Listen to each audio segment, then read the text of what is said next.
की कमी थी न सुख की। गांव के किनारे मिट्टी का एक पुराना घर था जहां राई स्टार अपने बेटे सूखा लकड़ा के साथ रहता था। लेकिन सूखा लकड़ा कोई आम बच्चा नहीं था, बल्कि उसका शरीर लकड़ी जैसा था। उसकी आंखों में रहस्य था और शरीर में अनजानी शक्तियां। राई स्टार उसे दुनिया की नजरों से छुपा कर रखता था। एक दिन जब बाहर बच्चे खेल रहे थे तो सूखा लकड़ा मासूमियत से बोला कि पापा पापा मुझे भी बच्चों के साथ खेलना है। लेकिन राई स्टार गुस्से में बोला बिल्कुल नहीं, बाहर निकला तो तू मारा जाएगा। क्योंकि राई स्टार जानता था कि इस गांव पर एक पुराना श्राप है। सालों पहले एक साधु गांव में भीख मांगने आया था, लेकिन गांव वालों ने उसका अपमान किया और कुछ ने तो उसे मार ही डाला। मरते वक्त साधु ने कहा इस गांव का अंत एक दिन उस लकड़ी जैसे बच्चे के हाथों होगा जो मेरी मौत के साथ जन्म लेगा। उस दिन के बाद से गांव वाले किसी भी लकड़ी जैसी चीज को देखकर जला देते थे, चाहे वह पेड़ हो, खिलौना हो या कुछ और। लेकिन उन्हें क्या पता था, मौत तो उनके ही बीच पल रही है। एक दिन राई स्टार खेत पर गया हुआ था। सूखा लकड़ा बच्चों को खेलते देख खुद को रोक नहीं पाया। फिर वो जैसे ही घर से बाहर निकला तो गांव वालों ने उसे देख लिया और उन लोगों ने बिना सोचे समझे उसे घेर लिया और जिंदा जला दिया। जलते हुए सूखा लकड़ा की आंखों से आंसू नहीं बल्कि आग निकली और वो बस एक बात बोल पाया कि अब ये गांव तबाह हो जाएगा। फिर राई स्टार दौड़ता हुआ आया और बेटे की जली लाश को देखकर टूट गया। जिस चीज से डरता था वही हो गया। आसमान में काले बादल छा गए, बिजली कड़कने लगी और गांव में सन्नाटा छा गया। रात को अझुकाका घर से बाहर निकले, देखा तो सूखा लकड़ा की लाश गायब थी और वहां पर बस एक सूखा पेड़ खड़ा था। नीचे एक लकड़ी का बंडल रखा था। फिर जैसे ही अझुकाका ने उस पर आग लगाई तो वो जोर से चीखे और उनकी वहीं पर मौत हो गई। अगली सुबह गांव वाले पहुंचे तो अझुकाका का शरीर भी गायब हो गया। अब हर सुबह गांव में एक नया सूखा पेड़ उग आता और उसके नीचे एक नई लाश होती। गांव के चेहरे पर सन्नाटा था। धारपुर अब धरती का श्मशान बन चुका था। सूखा लकड़ा लौट आया था। अब हर सूखा पेड़ किसी की मौत का पैगाम लेकर आता। एक दिन शहर से एक परिवार वहां से गुजर रहा था। गाड़ी बीच में बंद हो गई। तभी एक अजीब बच्चा सामने आया और अचानक से एक सूखा पेड़ बन गया। परिवार मौके पर ही मर गया। राई स्टार अब अकेला बचा था। फिर वो सूखा लकड़ा के पास गया और रोते हुए बोला बेटा ये तुम क्या कर रहे हो। फिर सूखा लकड़ा गुस्से में बोला कि इन्हीं ने मुझे जलाया, अब सब जलेंगे। उसके बाद राई स्टार के ऊपर भी उसने वार कर दिया। फिर जब राई स्टार को होश आया तो उसने देखा कि सारा गांव फिर से जिंदा था। न कोई सूखा पेड़ न कोई लाश। फिर अझुकाका और ज्ञान भाई मुस्कुराते हुए बोले कि क्या हुआ भाई। राई स्टार हैरान था, जो मर चुके थे वे जिंदा कैसे हो गए। रात में बादल गरजता है और राई स्टार घर से बाहर निकलता है। फिर उसने आसमान की तरफ देखा तो उसके पैरों तले जमीन खिसक गई, क्योंकि सैकड़ों सूखे पेड़ आसमान से गांव की तरफ बढ़ रहे थे। उसके बाद गांव में अफरा तफरी मच गई। डर से कांपते हुए लोग अपने अपने घरों में छिप गए। राई स्टार भी थर थर कांपते हुए घर में चला गया। अगली सुबह गांव की गलियों में एक भयानक मंजर था। हर कोने में सूखे पेड़ खड़े थे और उनके नीचे पड़ी थी लाशें। हर पेड़ के पास एक लाश और एक लकड़ी का बंडल, लेकिन दो पेड़ों के नीचे कई लाशें और लकड़ियों के ढेर थे। गांव वालों को समझ आ गया कि ये दोनों पेड़ कुछ अलग हैं। ये कोई और नहीं बल्कि सूखा लकड़ा के चाचा चाची थे। सालों पहले गांव वालों ने उनके भतीजे सूखा लकड़ा को जला डाला था। अब वे सूखा लकड़ा का बदला लेने वापस आए थे। देखते ही देखते गांव एक भयानक जंगल बन गया। सूखे पेड़ हर तरफ फैल गए और हर रात लोगों को मारने लगे। सूखा लकड़ा की माँ डोली रात के अंधेरे में किसी भी घर के बाहर नाचती और जो भी बाहर आता तो उसे पकड़कर मार डालती। कोई भी इन पेड़ों की नजरों से बच नहीं पाता और डर गांव की हवाओं में पूरी तरह घुल चुका था। लोगों की आंखों में अब सिर्फ सूखे हुए पेड़ और मासूम लोगों की लाशें दिखाई देती। एक दिन गांव का सबसे बहादुर आदमी वाइट उठा और वो सीधे ही सूखे पेड़ों के पास पहुंचा। फिर डोली को ललकारते हुए बोला कि तुमने मासूमों का खून बहाया है और अब तुम्हारा अंत होगा। बिजली चमकी, बादल गरजे और डोली प्रकट हुई। भयंकर युद्ध शुरू हुआ। वाइट ने जी जान लगाई, लेकिन डोली की शक्तियों के सामने वो टिक ना सका। वो जमीन पर गिर गया और डोली ने उसे मार डाला। फिर डोली चिल्लाते हुए बोलती है कि अब पूरा गांव खत्म होगा। अब गांव वालों की आखिरी उम्मीद भी खत्म हो चुकी थी, लेकिन राई स्टार ने हार नहीं मानी। उसने अपने घर के बाहर लगे सीसीटीवी कैमरे चेक किए और उसमें जो देखा तो उसकी रूह कांप गई। दो सफेद पेड़ इंसानी शक्ल में उसके घर की ओर बढ़ रहे थे। अचानक कमरे की लाइट्स ऑन ऑफ होने लगती हैं और वो दोनों पेड़ अपने असली रूप में आ जाते हैं। राई स्टार घर से बाहर निकलता है। फिर उन्होंने राई स्टार को घेर लिया और बोले अब तू भी मरेगा, फिर इस गांव में सिर्फ हमारा राज होगा। राई स्टार बोला कि एक इंसान की गलती की सजा पूरे गांव को देना सही नहीं है, लेकिन उन्होंने राई स्टार की एक नहीं सुनी और उसे मारकर बेहोश कर दिया। उसके बाद अंधेरे में डूबे हुए राई स्टार के कानों में एक जानी पहचानी आवाज गूंजी, पापा इन्हें मार दो, मैं फिर से जिंदा हो जाऊंगा। ये आवाज किसी और की नहीं बल्कि उसके बेटे सूखा लकड़ा की थी। अचानक एक तेज बिजली गिरी और राई स्टार दोबारा जिंदा हो गया। अब उसमें एक नई शक्ति थी, बेटे का प्यार और न्याय की आग। उसने एक ही झटके में दोनों दरिंदों को खत्म कर दिया। उनके मरते ही गांव का श्राप टूट गया। सूखे पेड़ मिट गए और मरे हुए लोग फिर से जिंदा हो गए। अब धारपुर एक बार फिर से जिंदा गांव बन चुका था। राई स्टार अपने बेटे सूखा लकड़ा के साथ अपने उसी पुरानी झोपड़ी में रहने कहने लगा। सूखा लकड़ा अब आजाद था और उसके मासूम चेहरे पर एक सुकून भरी मुस्कान थी। लेकिन कहानी यहीं खत्म नहीं होती। कुछ साल बीत जाते हैं और ये गांव अपने नाम की तरह बदहाल हो चुका था। यहाँ के लोग दिन भर मेहनत करते लेकिन रात को भूखे सोते। गांव में खाने को अनाज नहीं था और एक वक्त की रोटी जुटाने के लिए उन्हें शहर जाना पड़ता था। इसी गांव में राइस्टार अपनी छोटी बहन निक्की के साथ रहता था, जिनके माता पिता बचपन में ही गुजर चुके थे। राइस्टार एक होशियार लड़का था और निक्की प्यारी, दयालु और मेहनती बच्ची थी। वे दोनों भाई बहन भूख और अभाव के बीच सपने देखा करते थे, एक ऐसे गांव का जहां कोई भी भूखा ना सोए। धारपुर में एक कोठेदार था जिसका नाम था सूखा लकड़ा, जो कि राइस्टार का ही बेटा था। लेकिन अब वो लालच की वजह से उससे अलग हो चुका था और उसके पास अनाज की बोरियों का ढेर था। लेकिन वो बेहद लालची और निर्दयी था। वो एक बोरी गेहूं को लाखों रुपए में बेचता था। गांव वाले मजबूरी में उससे ही गेहूं लेते थे क्योंकि कोई और रास्ता नहीं था। सूखा लकड़ा अब बहुत अमीर और अहंकारी हो चुका था। वो गरीबों को दुत्कार कर भगा देता और उनकी बेबसी पर हंसता। एक दिन राइस्टार को भूख लगी। उसने निक्की से कहा कि बहन कुछ खाना बना दो। निक्की रसोई में गई लेकिन देखा कि गेहूं का एक दाना भी नहीं बचा था। बिना देर किए वो खाली हाथ सूखा लकड़ा के पास पहुंची और बोली कि सेठ जी, मेरे भाई को बहुत भूख लगी है, एक बोरी गेहूं दे दीजिए, पैसे बाद में दे देंगे। लेकिन सूखा लकड़ा ने उसे लात मारकर भगा दिया। निक्की रोते हुए घर आई और सारी बात राइस्टार को बताई। उस रात दोनों भाई बहन ने कसम खाई कि अब हम गांव के लिए ऐसा राशन घर बनाएंगे जहां हर कोई मुफ्त में अनाज पाएगा। उसके बाद उन्होंने मेहनत की, छोटे छोटे काम किए और शहर में जाकर मजदूरी की। फिर उन्होंने जो भी पैसे कमाए उससे गेहूं खरीदा और गरीबों को मुफ्त में बांटना शुरू किया। धीरे धीरे उनका छोटा सा काम एक बड़े राशन केंद्र में बदल गया। उसके बाद गांव भर के लोग अब वहीं से अनाज लेने लगे। सालों की मेहनत के बाद राइस्टार और निक्की ने एक राशन फैक्ट्री बना ली जिसमें हजारों टन गेहूं और चावल जमा रहता था। गांव में अब कोई भी भूखा नहीं सोता था। सबके घर में अनाज होता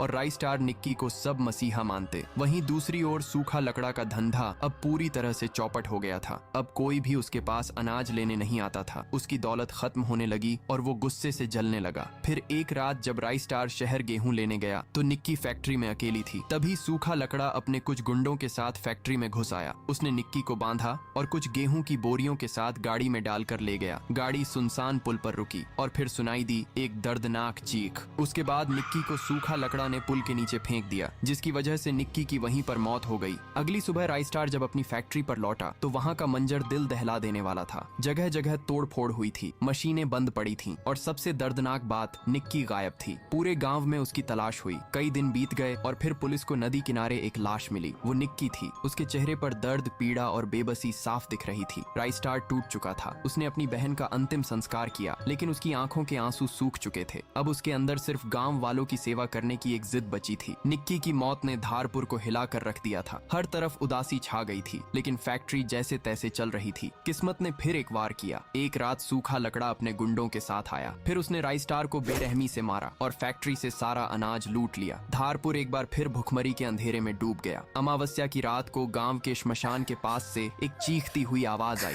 एक डरावनी गूंजती हुई आवाज जो हवा में कांपती हुई फैल रही थी। गांव वाले समझ नहीं पाए कि आखिर ये क्या था, लेकिन अगली सुबह उन्होंने देखा कि गांव के बीचों बीच ढेर सारी गेहूं की बोरियां पड़ी थीं और उनके बीच खड़ी थी निक्की। लेकिन अब वो पहले जैसी नहीं थी, बल्कि उसका चेहरा सफेद, आंखें लाल और बाल बिखरे हुए थे। वो अब भूखी निक्की की आत्मा बन चुकी थी। उसके चेहरे पर करुणा नहीं बल्कि क्रोध था। फिर उसने कहा कि गेहूं ले लो फ्री में। अब हर रात गांव में जो आता उसे गेहूं मिलता, लेकिन जो कोई लालच या घमंड करता तो उसे निक्की नहीं छोड़ती। उसकी आत्मा उसे उठा ले जाती और अगली सुबह उसकी लाश किसी खेत में पड़ी मिलती। गांव में डर फैलने लगा, लेकिन वो भूखे लोगों के लिए एक देवी बन गई थी। फिर गांव वालों ने एक तांत्रिक बुलाया। तांत्रिक ने अपनी तंत्र विद्या से सारा अतीत देख लिया। उसने कहा, निक्की की आत्मा को इंसाफ चाहिए और जब तक उसे न्याय नहीं मिलेगा वो भटकती रहेगी। उसका गुस्सा और भूख गांव को तबाह कर देगा। निक्की की आत्मा को सिर्फ एक चीज चाहिए थी, सूखा लकड़ा का अंत। फिर एक रात सूखा लकड़ा अपने कमरे में सो रहा था, लेकिन अचानक कमरे की दीवारें हिलने लगीं, दरवाजे अपने आप बंद हो गए और चारों ओर गेहूं की बोरियां भर गईं। वो घबरा गया। तभी एक आवाज गूंजी, गेहूं ले लो फ्री में। डर के मारे सूखा लकड़ा चिल्लाया, कौन है? निक्की की आत्मा प्रकट हुई और उसके शरीर से आग निकल रही थी। लेकिन आगे देखने से पहले अगर आप लोग भी मेरी तरह फ्री फायर को दिल से पसंद करते हो तो वीडियो को एक लाइक करके चैनल को भी सब्सक्राइब कर लो और कमेंट में आई लव फ्री फायर जरूर से लिख देना। देखते हैं कितने लोग फ्री फायर को सच में पसंद करते हैं। उसके बाद निक्की बोलती है कि तूने मुझे मारा, मेरे भाई को छीना और मेरे गांव को भूखा किया। अब तू भूख का स्वाद चखेगा। निक्की ने उसे मौत के घाट उतार दिया। सूखा लकड़ा की चीख गांव भर में गूंजी और फिर सब शांत हो गया। उसके मरते ही निक्की की आत्मा हवा में उड़ गई। अब धारपुर में दोबारा रौनक लौट आई थी।